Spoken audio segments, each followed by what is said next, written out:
Hey there! Wow, what an April! It was one of the craziest months I can remember in the stock market. So, did you panic?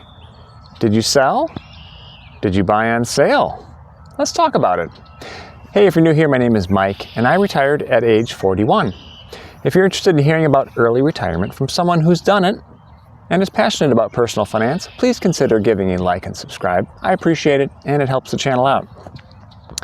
So I did a video in March discussing if it was time to panic. April was even crazier than March due to all the tariff talk by the professional fear-mongering media. I didn't panic, and I hope you didn't either. When prices go down, we buy on sale because we always buy more every month. We dollar cost average here at Retired at 41. So what do we know after that wild month? Well, let's talk about it. Yesterday, the stock market locked in its 8th straight day of gains. You know, that hasn't happened since 2004. Today, May 2nd, it's headed for a 9th straight day of gains. S&P 500, at least at press time here, is up over 1%. The month-to-month inflation report came out at the end of April, and it was, you know what it was? It was almost zero. Year-over-year inflation was 2.6. Hey, that's getting pretty close. That's getting closer to the Fed's stated goal of 2%. That's closer than we've been in a while. Amazing what can happen when you stop printing money 24/7. Who knew? Egg prices finally down. The price of oil has gone. At the beginning of the year, New Year's Day, it was $76 a barrel. Today, $58. They say gas is going down nationally too, but I've yet to notice that in my neck of the woods. It's still around $2.80 a gallon. You know, every day I read about another company either onshoring their manufacturing to the U.S. or expanding their existing manufacturing in the U.S.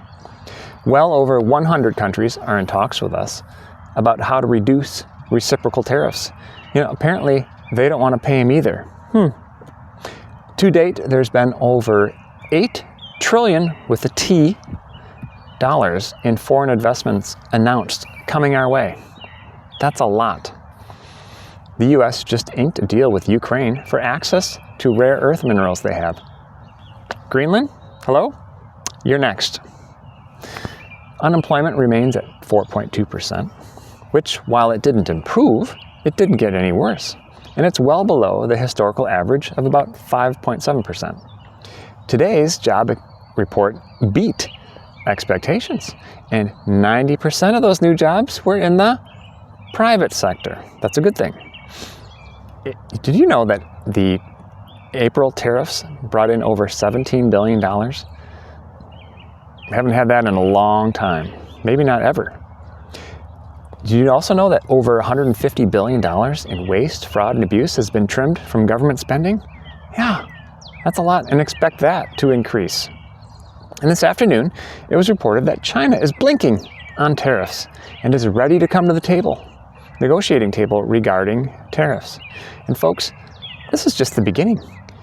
We're obviously still early in the transition stage for tariffs and everything else, but these early reports are promising. It's hard not to be optimistic. Are we still down about 10% from February highs? Yep. But combine all these things and the momentum. If the momentum continues, and it looks like it will, I can see good times ahead for domestic investors like you and me. So that's it for today. What are your thoughts on tariffs? I'm sure you have some.